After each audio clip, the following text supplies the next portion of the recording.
Samanta Cakkavalesu Atra Gaccantu Devata Saddhammang Munirajassa Sunantu Sagga Mokkadam Dhammasavana Kalo Ayam Badanta Dhammasavana Kalo Ayam Badanta Dhammasavana Kalo Ayam Badanta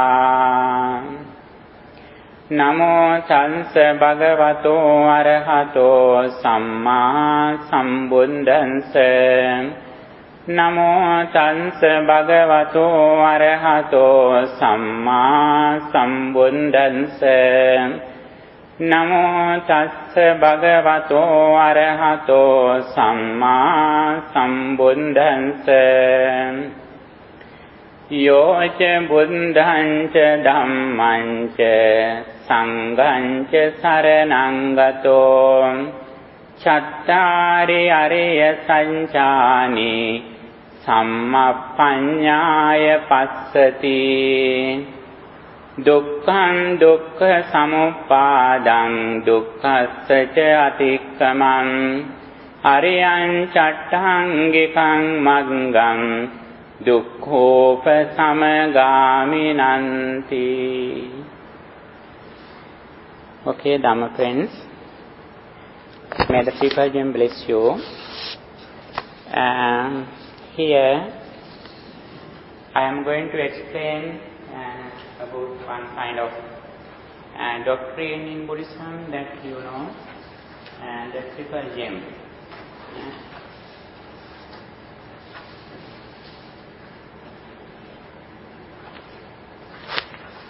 The significance of the triple gem.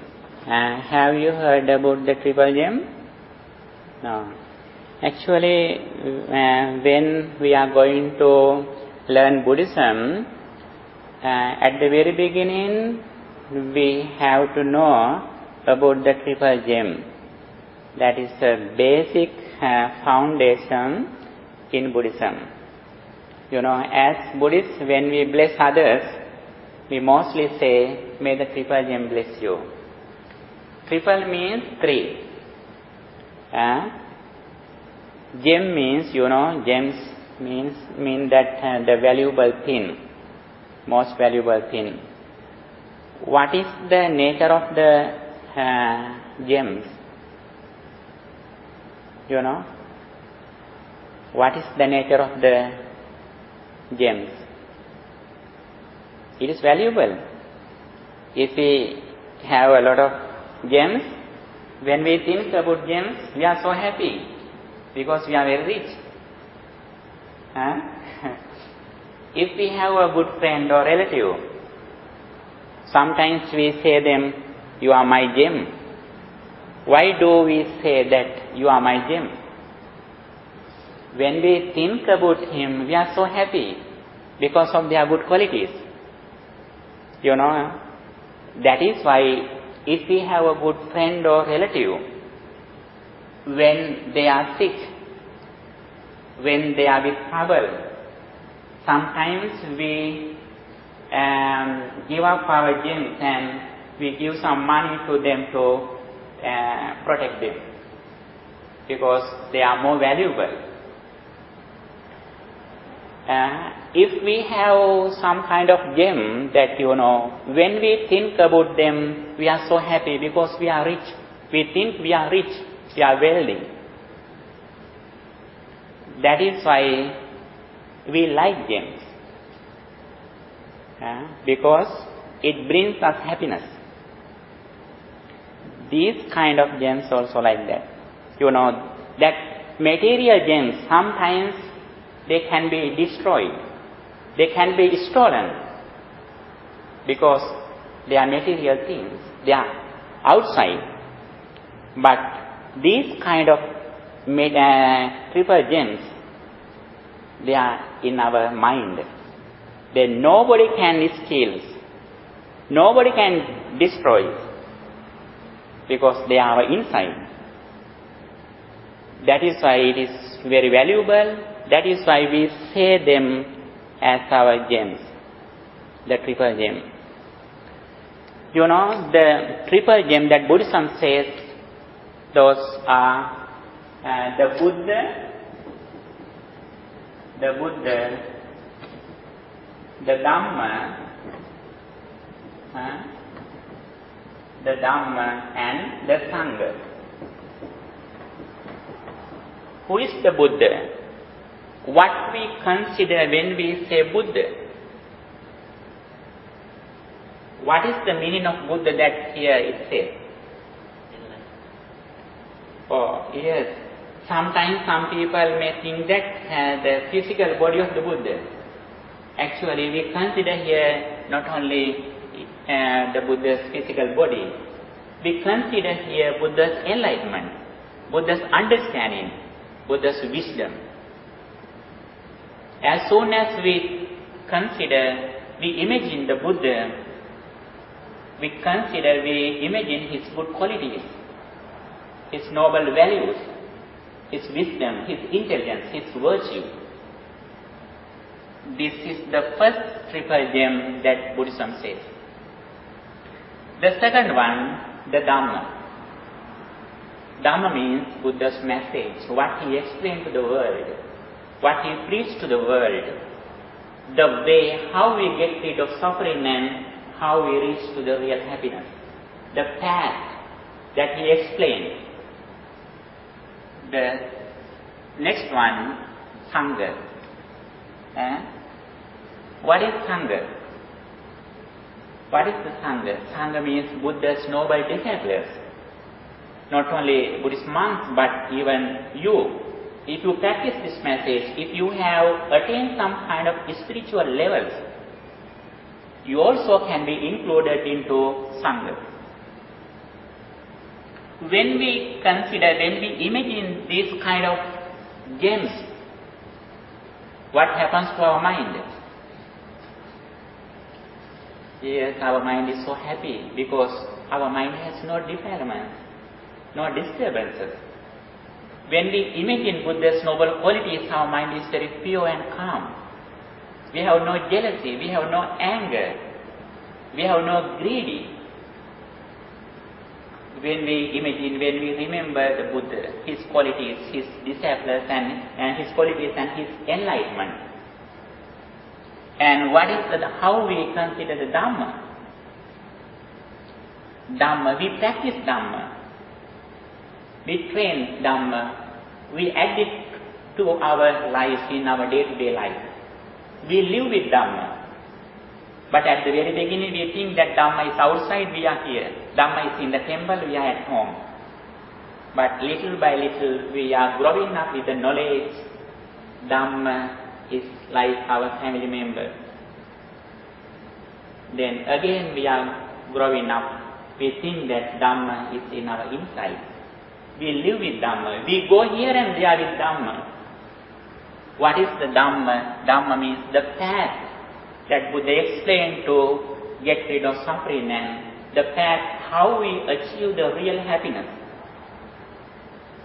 Here, there are a lot of doctrines and advices that Buddha explained in his message, but all of them can be included into two.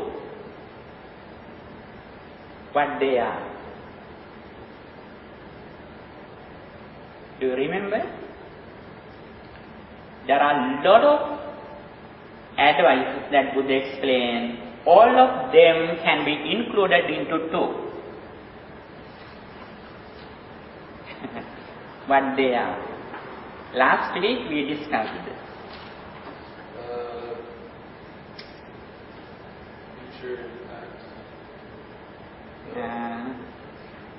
All of them can be included into two. Those are mindfulness and wisdom. Although there are a lot of doctrines in Buddhism, all of them can be included into two, mindfulness and wisdom. Buddha explained one day in his one kind of discourse that Abhinaya Sutta, as an intelligent person, we have to practice only two. Even though there are a lot of messages in Buddhism, we have to practice only to mindfulness or awareness and wisdom or intelligence. What is the mindfulness that we have to practice in the Dhamma? Mindfulness about our mind, mindfulness about our behavior or physical body. If we have full attention, if we have full awareness, nobody can bring suffering to us. If we worry, if we are suffering, when we are suffering, be sure at that moment we have no mindfulness. If we have full mindfulness, nobody can disturb our peace of mind at that moment. If we lose our mindfulness, anybody can disturb our peace of mind. Day by day, when we practice Buddha's message, we practice mindfulness or awareness. Not only mindfulness, with the concentrated mind, we imagine, we reflect on impermanence. What is the impermanence that Buddha explained? Impermanence means when we consider something, when we imagine something, we do it at the moment through our senses. When we see something, when we hear something, when we smell something, when we eat something, when we put something to our hand or something, then at that moment we have experienced about some kind of thing with the conditions at the moment. It doesn't come to present from the past. Always we get an example like this sound. This sound didn't come to the present from the past. This sound didn't go to future from the present. This is the nature of our all experience that we get through our senses. Through our eyes, through our nose, through our ears. How we get any kind of experience through our life. This is the nature of our life. If we think about this situation, actually we have only the present moment. Because the previous experience has ceased. The future doesn't come to it. We can imagine anything about past or future, but we think about that also at the moment, in the present moment.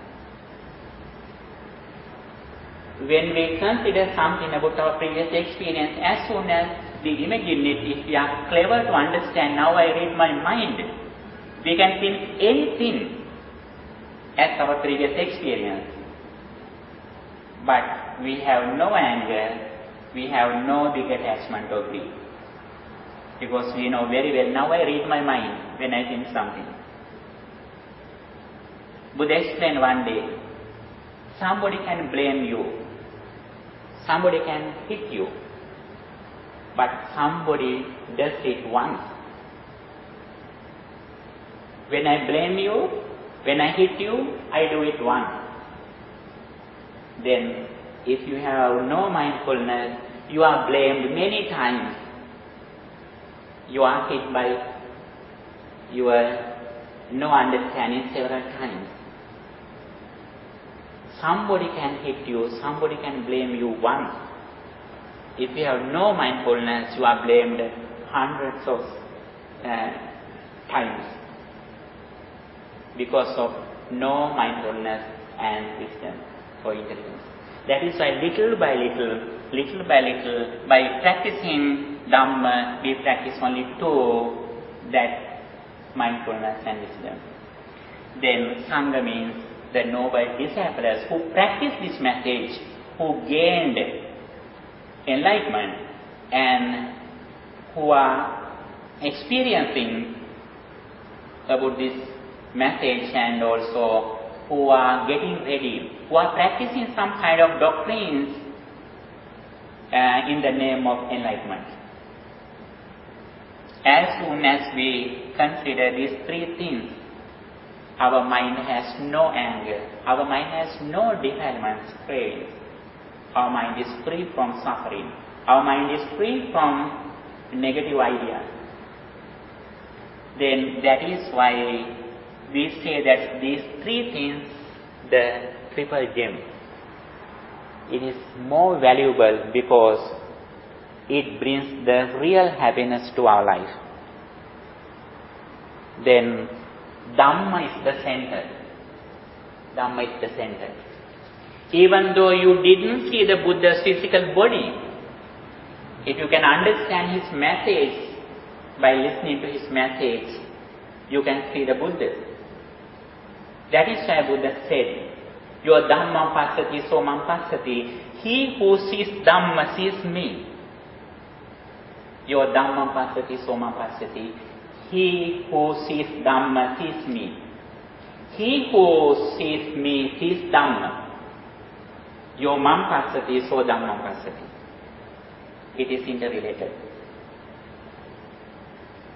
Even the Buddha is departed.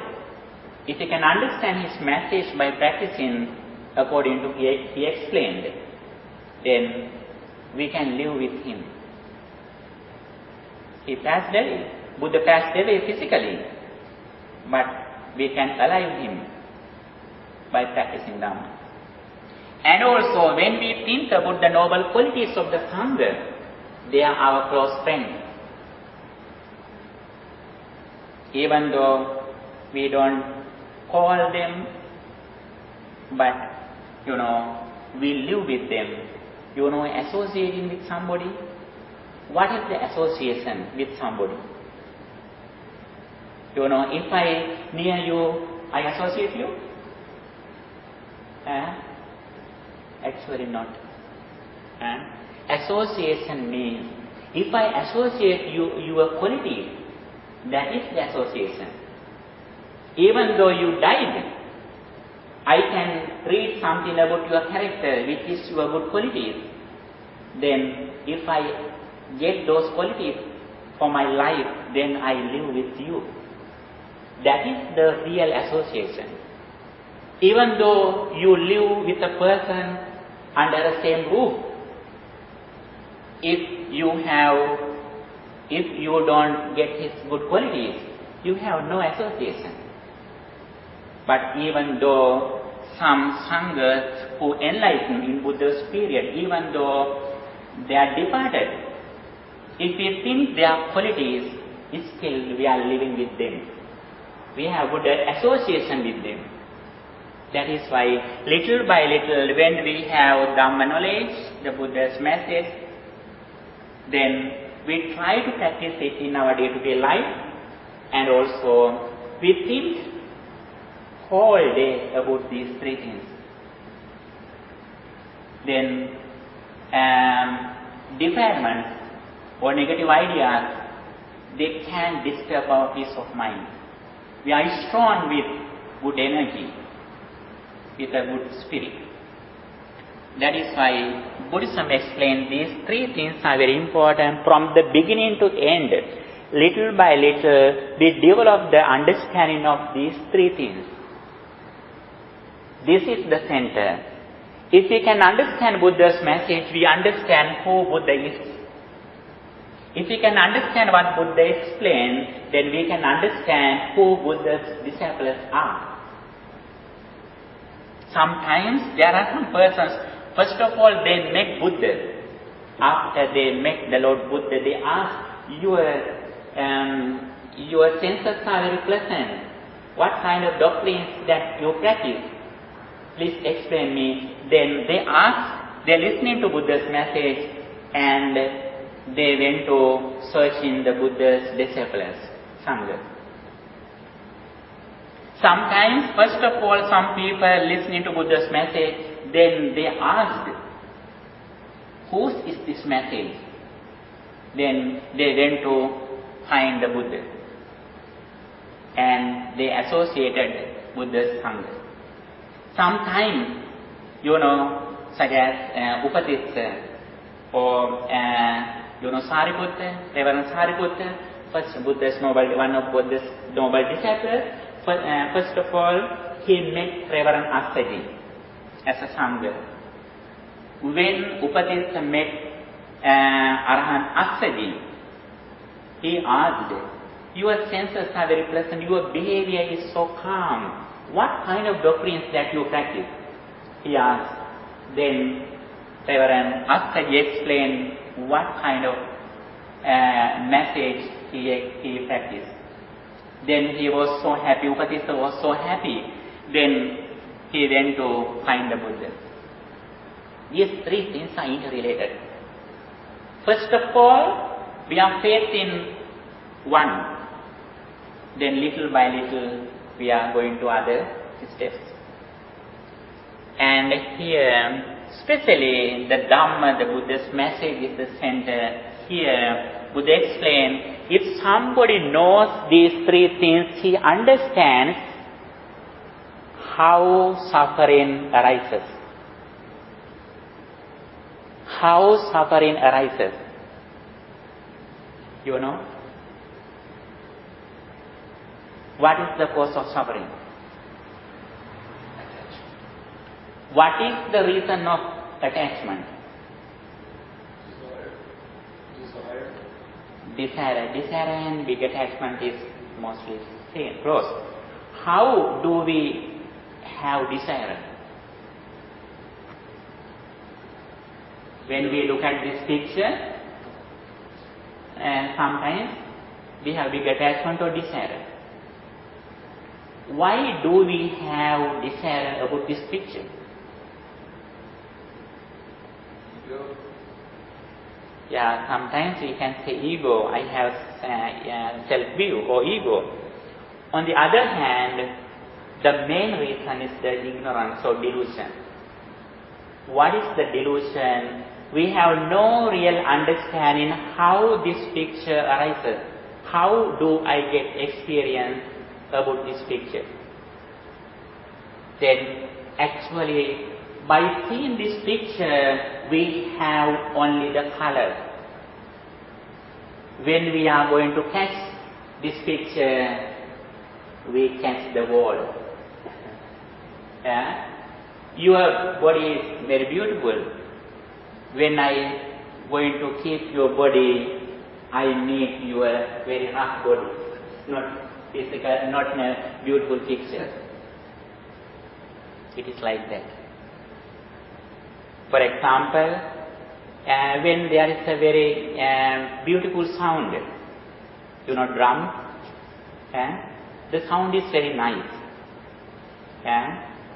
Then when we are going to catch this sound, we can't catch the sound. We can catch only the skin of a cow. The sound is not there. We have big attachment or desire because of ignorance. Ignorance or delusion. That is why Buddha explained there are several reasons for suffering. As you mentioned, you are correct. The desire is the very close reason, but there are main reasons. The upper reason is the ignorance. Buddha explained very clearly the reason of suffering is desire or craving. It is true. But when we are going to the first reason, the very first reason is the ignorance or delusion. Then, if somebody can understand these three things, he doesn't stop with seeing these three things. He go forward by seeing the Buddha's message. Then he understands that what is the cause of suffering. He understands the ignorance or delusion. For example, if somebody has blamed you, always we get that experience. When somebody has blamed you, if he comes here, what happens to you? Yes, you get upset or you get angry. What is the reason? You imagine, you remember when he blamed you. Your mind runs to the past. Your mind lives in the past experience because of ignorance. But sometimes that person has forgotten it. Now he has no idea that he blamed you, but you are still thinking about it. You are living in the past. You play the drama again. That person has finished the play, but you are still playing the drama, living in the past. If we have real mindfulness, now my mind goes to past, now the incident ceased, now I imagine, now I read my own mind. We can imagine anything which happened to us in the past. Memory is not the fault. Buddhism never says you have to forget your past or future. Buddhism never says. If you forget your past or future, be sure that it is a big mistake in your life. Buddhism never says forget, but Buddhism says you forgive. And as soon as we think something in our past experience, or if we think something about our future, if we are clever to understand, now I read my mind, not the real incident, then we can imagine something, we can think about that without suffering. If we have real mindfulness at the moment, we can imagine anything in the past or future, but we live in the present moment. We are free from suffering. See in the experiment. Then Buddha explained, if somebody knows these three things, little by little he is growing up with the knowledge or confidence about these three things, little by little he go on the path of liberation. He go on the path of getting rid of suffering. He doesn't stop knowing these three things. When he knows the reason of suffering, he wants the liberation from suffering. He continues this message. Little by little he goes forward. And he understands the cause of suffering, desire or ignorance. Especially he understands the delusion of ignorance. And also he understands what is the path that leads to get rid of suffering. The knowledge is the first step. First of all, we may have good knowledge. Knowledge is very important, but knowledge is not only reason that which help us to get rid of suffering. Knowledge is the first step. Knowledge is very, very important. That is why it is said, some educators, knowledge is wealth. It is the common saying. But according to Buddhism, knowledge is very important, but we don't stop in the knowledge. With the knowledge we go forward. We reflect on again and again according to knowledge. And little by little we improve our knowledge. How do I get rid of suffering? What is the steps that I follow on the path of liberation? Every moment we search something in Buddha's message. And we have a very sensitive eye about the path, about the advice that Buddha explained. We are interested in learning this message. We know very well this is the real path which helps us to get rid of suffering. When we listen to a song, if it is a very beautiful song, when we listen to it several times, what happens to us? We have no desire more. Although it is very nice song, when we listen to it 4 or 5 times, then we are fed up. We are not interested in more. Although there is a very beautiful person Again and again, when we associate with them, our desire gradually ceases. When we have good smell, when we smell again and again, our desire gradually ceases. But be sure, when we listening to this message, when we again and again, actually our desire grows up.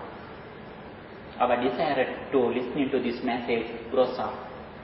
Because we imagine this whole message, and it can be, we can add it to our life, in our day-to-day life. We can alive it through our life by practicing it. Then we are so happy by listening to this message, and that desire gradually increases when we follow this message. And we are so happy by listening to this message. That knowledge is very important. And according to knowledge, we have to reflection or reflecting. Knowledge is very important, but without practicing, if there is knowledge without practicing, it is a bit heavy to our mind. But if we practice it, like our clothes, although we wear some clothes, it is not heavy to us, because it is with our body. This knowledge also like that. When we are growing up with knowledge, it is not heavy to our life. It comforts our life. It helps us to be comfortable in our life. And reflecting also very important. When we drive, when we work, when we walk, when we cook, every moment, somebody says that I have no time to practice this message. But be sure, we have only period to listen, only to listening to this message. When we are going to practice this message, when we breathe, we don't want any period for the breathing. As soon as we live, our breathing also automatically it happens. Reflecting also like that. Day by day, while we are doing other things, if we can imagine this message, we are living with Dhamma, reflecting on it. And also, not only reflecting, we go forward, practicing. Practicing, how do we practice? By practicing meditation, samatha and vipassana, concentration and insight meditation. When our mind goes here and there, it is very difficult to focus in a particular object as impermanent. That is why Buddhism has explained both steps, both techniques, how do we train our mind. First of all, we want to focus our mind particular for some object. That is the first step. That is also very important, our peace of mind. If our mind always going here and there, we have no real peace in our mind. There are some people in the society, they sing songs, they eat something, they shout, sometimes they laugh loudly. Outside people, they think that those people are very happy. But they are not, they have no real happiness in their mind. But they try to show their happiness to others, but they have no real happiness. The people who have real happiness, actually they don't laugh a lot. If you laugh a lot, be sure that you have no real happiness. If you laugh a lot with ignorance about your senses, when negative ideas, when negative feelings come to your senses, you are crying like you laugh. when we are growing up with this understanding, our happiness, our real happiness is inside. It doesn't need to get real happiness from outside. We origin the real happiness from our inside by practicing especially mindfulness and intelligence or wisdom. And reflecting in this message, we were discussing about the significance of the triple gem. First of all, we have to know what the triple gems are. The Buddha means the Buddha's enlightenment, the Dhamma, the Buddha's message, what he experienced to the world, how do we get rid of suffering. The Sangha means the Buddha's noble disciples who have already practiced and have gained the results as enlightened persons, and who are practicing this message just now and who are getting ready to practice this message on the path of purification.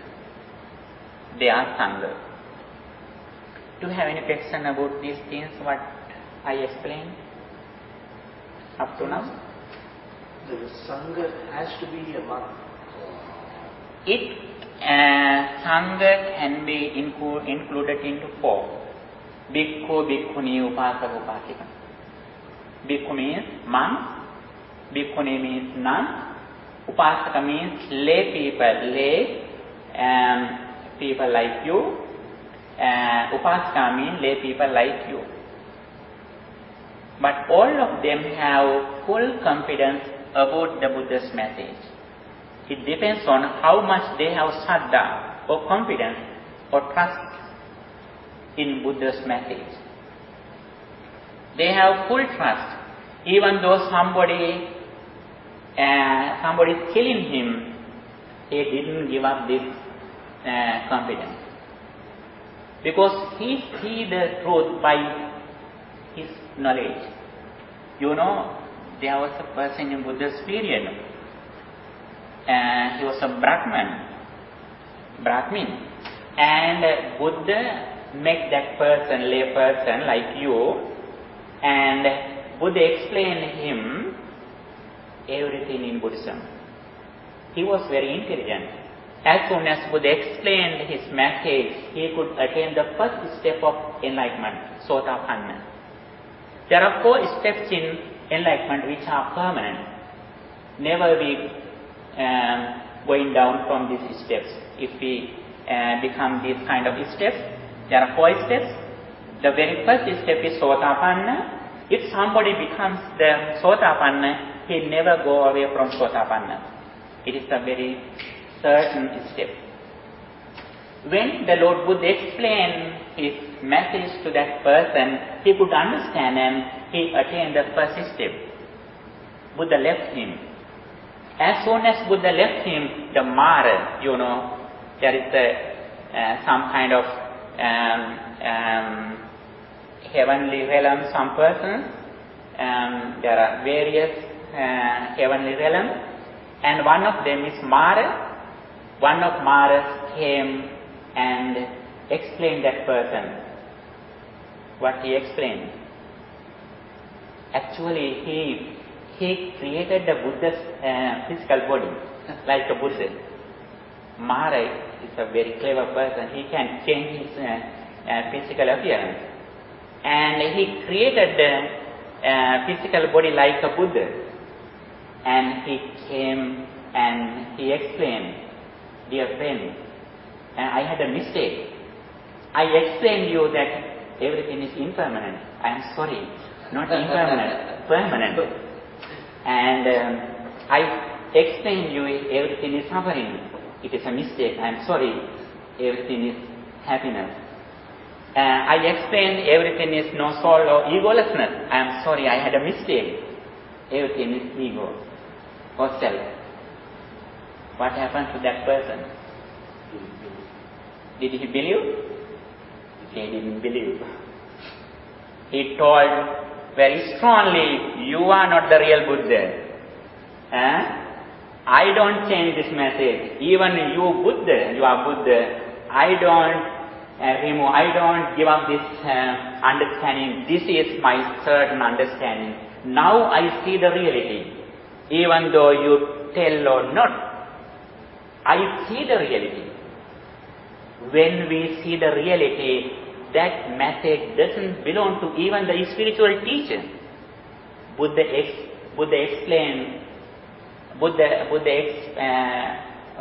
message is actually, his message doesn't belong to even Buddha. Buddha explained the message, the world reality. Buddha explained very clearly whether Buddha appeared or not in the world, this message, this reality is forever. He discovered this message and he preached the message, but he didn't create a message. He is not a god or he is not a messenger of a god. He didn't create a religion. You know, there are both things in the world. Creation and discoveries, bless you. Creation and discoveries. You know, what is the difference between creations and discoveries? Discover, you find something that's existing. Yes.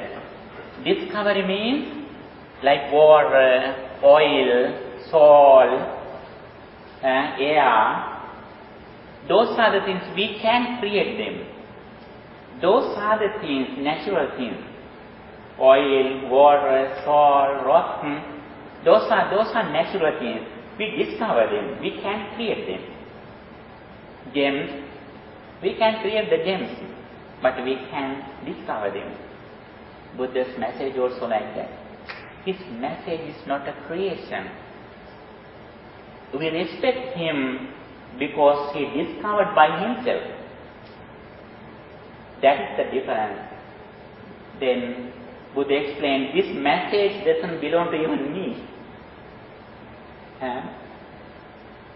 This is the world reality. That is why that person didn't believe that person's idea, because he realized the reality. He also discovered by himself. After Buddha explained this message, according to knowledge, he reflected it and also he practiced it. And he saw the message, he saw this reality through his mind, through his knowledge. Then that knowledge belongs to him. That knowledge didn't belong to Buddha. That is why that person couldn't change that Brahmana who has attained,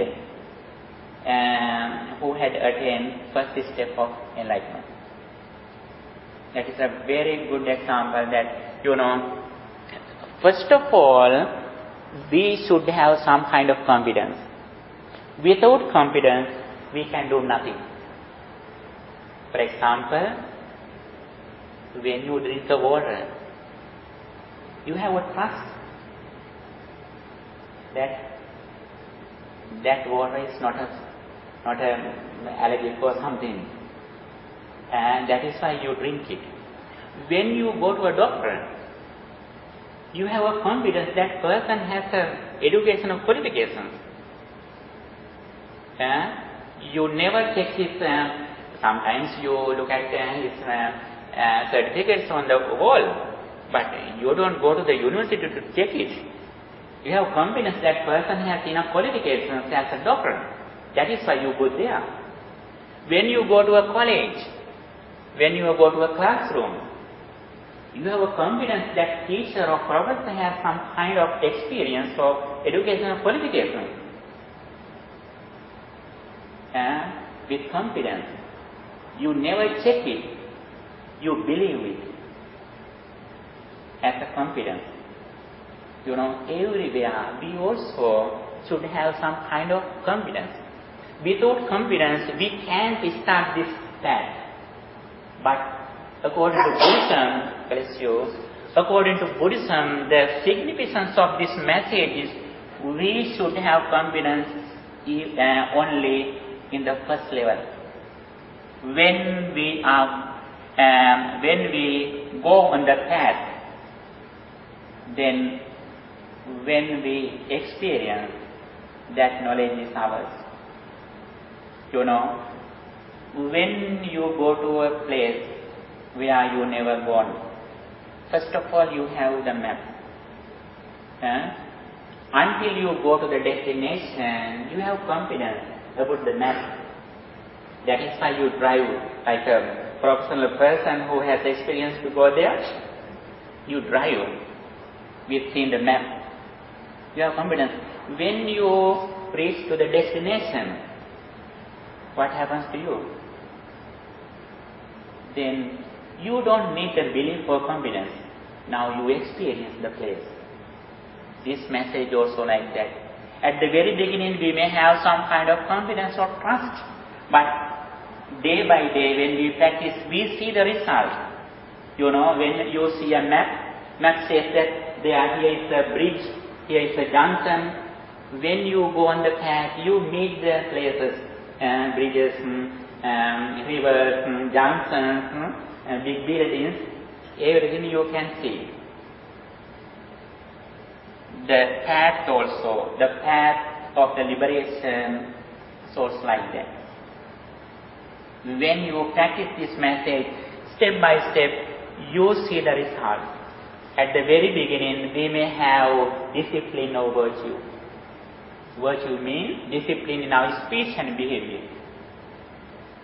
As much as last week we discussed about the right understanding or right view, good vision. When we have good vision, you know, when we have good vision, we know when we go to this path, first of all, we may have some kind of discipline. If we always say something as we want, if we do everything as a naughty person, then actually it is very difficult to control our mind. It is very difficult to train our mind. That is why, first of all, as much as we have knowledge, then we try to experience. And we are hurried to see the results. Then we try to develop our discipline or virtue or morality.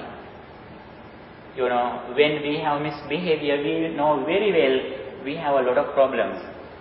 Then we don't like to get suffering. If we have this knowledge about the path, as much as we have this knowledge, we are so calm and quiet. You know, we know very well, if we have bad words or rubbish or foolish speech, it disturbs your peace of mind. And also if you have misbehavior physically, it also brings suffering to your life. Then if you have this knowledge, you never like that suffering comes to your life. Then first level, we have good discipline, and not only discipline, with the good discipline we go forward. Little by practicing the meditation technique, we try to control our mind. We don't give a chance to my mind to go here and there. We train our mind. When some kind of ideas come to my mind, we know very well, now my mind has a jealousy, now my mind has forgiveness, now my mind has loving kindness, now my mind has big attachment, now my mind has ill will. We read our mind. We should not worry to remove negative ideas. We have to be aware. We have to be only aware. For example, when you are angry, I remind you, are you angry now? As soon as I tell you, you are controlled, you are silent. This also like that. Our mind reminds that now you have jealousy, now you have anger, then we are very shy. We try to control it. We go away from the negative ideas. We should have only mindfulness. Mindfulness reminds you that what kind of defilements now your mind has. Then we should not worry to remove the negative ideas. You know, if something is here which is very dirty or something, you never put it and you never keep it in your pocket because of your understanding. We should not advise you, don't bring it. We should never advise you that it is dirty, it should not got you. Because of your understanding, you never put it. This understanding of this path also like that. If you have mindfulness, you always read your mind. You are so sensitive. You have full attention with your mind. You have good knowledge about the defilements. Defilements means negative ideas. Big attachment, ill will, anger, jealousy. Those are the defilements which disturb our peace of mind. When we have defilements, our mind is dirty. Our mind has no peace. Our mind is with suffering. If we can overcome these defilements with understanding, then our mind is free from suffering. It means outside persons can control you. Now, outside persons can control you. Even though you are well educated, even though you are a very rich person, be sure, now you are what kind of person? You are dependent on outside. I can bring you happiness or suffering. You are dependent on outside. If somebody depends on outside, who is that person? He is a beggar. He is a beggar. Although we are very rich, although we are very educated, although we have a lot of money, if we depend on outside, we are like beggars. Because our happiness, our richness depends on outside. Buddhism advises us to how we get rid of dependence in outside. Now our suffering or happiness is desired by outside. When we practice this message, we are going to the path of liberation. We are going on the path of freedom. That is why we say Buddha's message, Vimukti Magga. Vimukti means liberation. Magga means path. The path of liberation. Buddha explained as his Dhamma, the path of liberation. That is the destination of the map. We are on the path of liberation. Little by little, we are reaching to the real liberation. Actually, we are so intelligent. We are so lucky. That is why we are like these human beings and we are intelligent. And also, we are lucky to listen to this message. Little by little, when we are growing up with this knowledge, we practice virtue, we practice meditation. Meditation can be divided into two, concentration meditation or tranquility meditation and insight meditation. By practicing concentration meditation, we train our mind with a particular object. We don't give a chance to my mind to go here and there. We bind it in a stick. Where is the stick? Stick means sati nimitta, the sign of mindfulness. We put our awareness near the nose, around the nose. We do everything keeping our awareness in front of the nose. Gradually we can practice it. We do everything keeping our attention in front of the mouth, in front of the nose.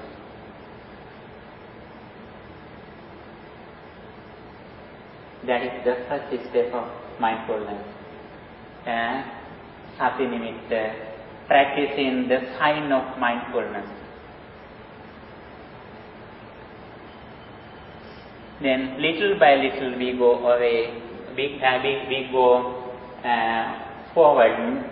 We understand very well when as soon as we get some experience through our senses, When we look at something, when we hear something, when we smell something, when we practice insight meditation, when we practice impermanence, we know very well when we have some experience, this experience arises in this moment. It doesn't come to the present from the past, it doesn't go to the future from the present. It arises and ceases at the moment. Every experience, when you think something, when you smell something, when we look at something, when we hear something, when we eat something, every experience, we have only one experience through one sense once. But our mind is very fast. We think that, we ignore that 6 senses are together at once. But it is not true. We have only one experience at once about one sense. When we look at something, we have only that experience. But it is very fast. Suddenly, the color comes to our mind through our eyes. Then, when I identify this picture, I identify by my mind. Then, my eyes have seen. For example, when you eat something, keeping something in a plate, you eat little by little. When you eat something, you are so happy eating something. When you eat something, you think that the meal that you eat in your mind, it is here. When you eat something, when you are interested about some meal, when you eat something, you think that this meal is here. But the meal in the plate is different from this meal. This meal is with other things. It is like vomiting. Actually, this food which is in the plate is not like this meal, this food. But we never have this understanding. We always mention that now I eat something, this is here. And looking at this plate, we are happy. But at that moment, I am interested in with this food which is in my mouth. Our whole experience also like that. When we look at something, when we hear something, when we smell something, that first experience has ceased. When I get some experience, when I interested, actually it has come to our mind as another experience. If we have this understanding, we know very well we have nothing to get something as greedy. And also we have no anger, we have no ill will, because we have nothing to give up, nothing to destroy. If we can understand, if we have this understanding about this experience that we get through our senses, if we know the impermanence means when we get some experience through our senses, that experience arises and ceases at the moment with the conditions. When we see the conditions, we don't go to bind the experience with the object. This sound. Does this sound belong to this material? Does this sound belong to this pen? Does this sound belong to my ears? No. Without these conditions, without this instrument, we have no sound. But this sound cannot be binded to anything. This experience can be applied to everything. When you sing a song, when you blame me, that sound origins from your mouth. But that sound doesn't belong to your mouth or your tongue or your body or my eyes or we can bind it to any place. But without these reasons, we have no sound. If we have this understanding, when you blame me, I have no anger. When you sing a very beautiful song, I have no big attachment with your body. I like that song, but I don't like you. Now we combine with the experience with the material things. That is the cause of suffering. That is the cause of suffering. When we listen to this message, we practice it through meditation by practicing samatha and vipassana. Now our knowledge is very surface level. Like a drop of water that we put in a leaf of a tree. It doesn't come to inside. That is why we should have good discipline or virtue, and that is why we should have a concentration in our mind by practicing samatha or tranquility meditation. If we have full mindfulness, then this understanding going to absorb. Now it doesn't absorb because our mind is very complex. That is why at the very beginning, we have to focus our mind by practicing some kind of concentration meditation techniques. Then little by little, we go forward, we develop, we cultivate mindfulness. Mindfulness about our body, mindfulness about our mind. On the other hand, Buddha explained in 4 mindfulness, in Satara Satipatthana, 4 mindfulness. Mindfulness again can be divided into 4. The contemplation of body, the contemplation of mind, the contemplation of feelings, the contemplation of mental formations. There are 4 mindfulness. But these 4 can be again included into 2, mind and body.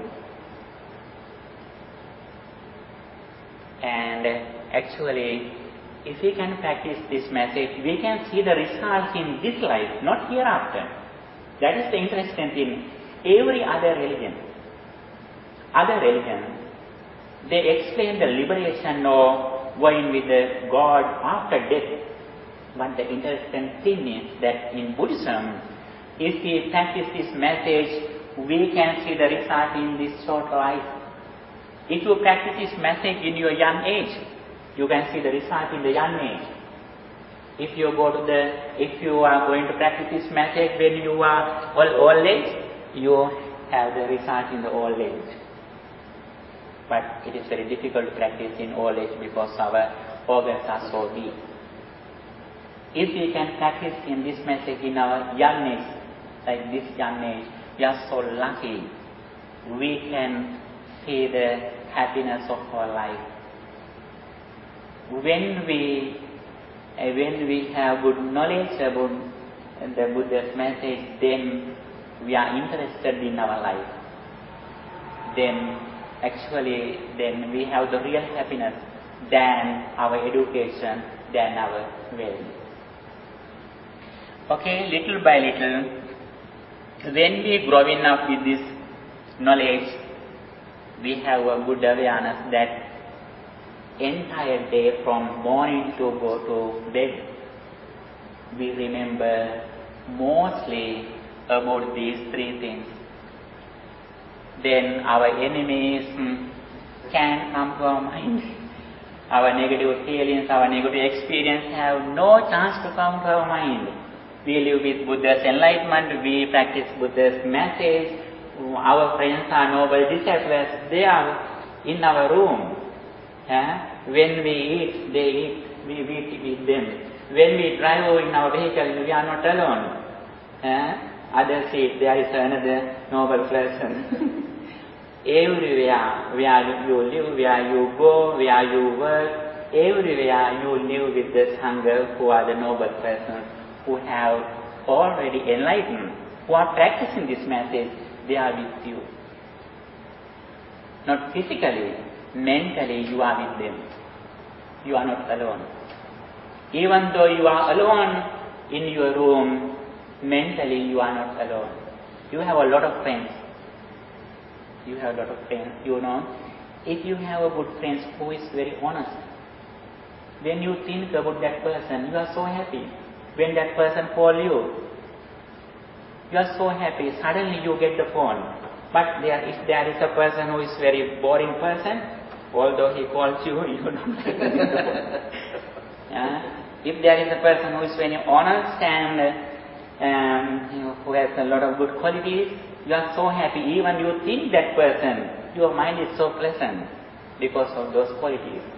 Actually, if we know these three things by practicing Buddha's message, entire day, during the day, we think again and again about these three things. Then defilement, such as big attachment, anger, ill will, desire, they have no chance to come to my mind. They have no space in our mind. Now we are given the spaces a lot there. If our mind is full with these three things, defilements have no space in our mind. Then actually you are so lucky to listen to this message. Here I have collected some information. You can read it again and again. You can read it several times and you can improve your knowledge. We discussed more than 1 hour. Okay, if you have any question, you can ask.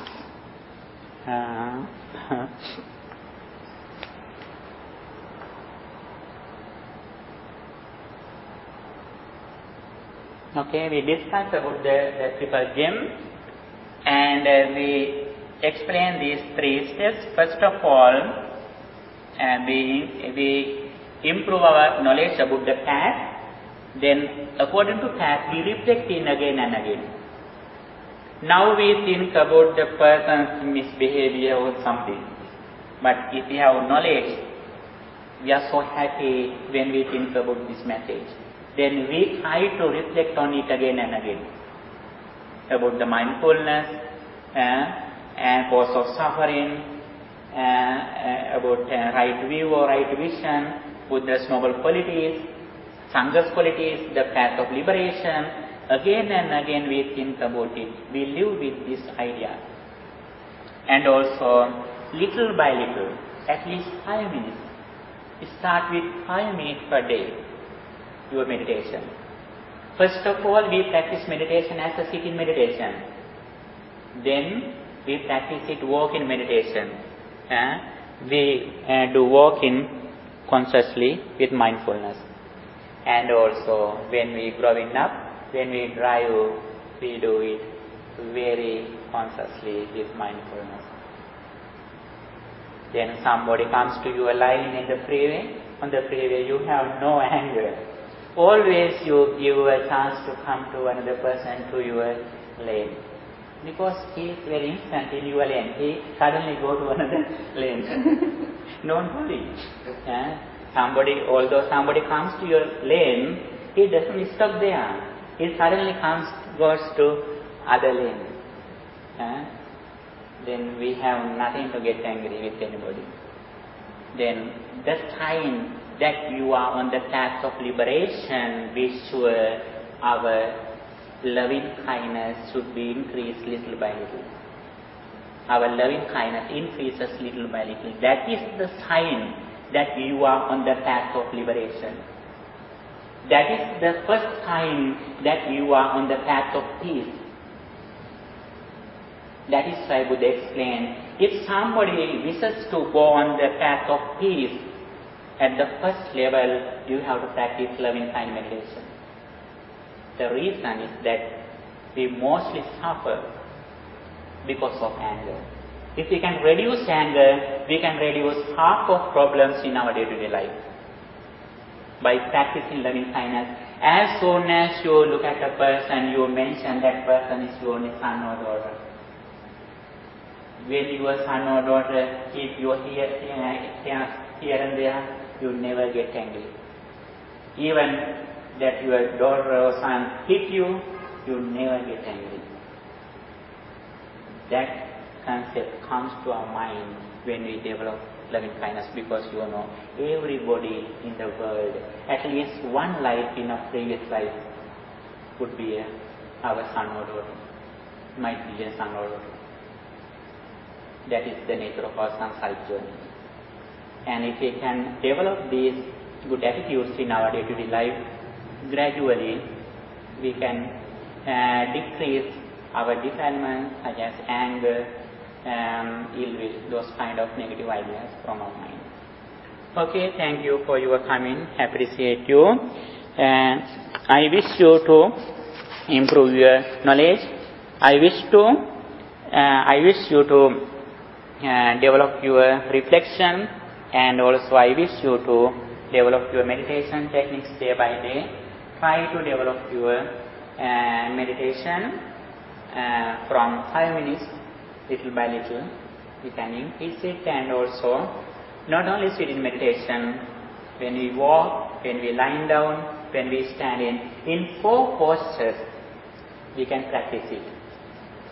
You know, at the very beginning we practice it as a body posture, as a sitting posture. But when we train our mind with mindfulness, we can practice it in 4 postures from evening to go to bed. Okay. Thank you so much for your coming here. Now we are going to transfer these merits to our beloved departed relatives. You know, in every merit that we do, end of the merit, end of the good activity, we mostly transfer the merits for our departed relatives. That is our one of the traditions. And now we are going to transfer all these merits. First of all, you came here, you respect to the Buddha, and also you meditated, and now you listening to Buddha's message. By practicing these kind of meritorious acts, we accumulated a lot of meritorious deeds. By the power of all these merits, may our departed relatives attain good life. Finally, they also attain final bliss of liberation. With that intention, let's transfer these merits to them too. Idam me ñātīnam hotu sukhitā hontu ñātayo. Idam me ñātīnam hotu sukhitā hontu ñātayo. Idam me ñātīnam hotu sukhitā hontu ñātayo. By the power of accumulating these kind of merits, may guardian deities and angels receive these merits. By receiving these merits, they also protect you, they keep their eye on you, and they also attain final bliss of liberation. With that intention, let's transfer these merits to guardian deities and angels too. Ettavatāca amhehi sambadang punya sampadam Sabbe deva anumodanto sabba sampatti siddhya. Ettavataca amhehi sambadang punya sampadam Sabbe deva anumodanto sabba sampatti siddhya. Ettavataca amhehi sambadang punya sampadam Sabbe devanumodanto sabba sampatti siddhya. By the power of all these merits, may you be well, happy and peaceful. May no harm come to you, may no problems come to you. May your all wishes meet with success. Finally, may they attain final bliss of liberation. Sadhu, sadhu, sadhu. Dukkham pantāca nindukkham Bhayam pantāca nimbhayam Sokam pantaca nissoka hantu sambe pipanino. Okay, may the Triple Gem bless you. Thank you for your coming.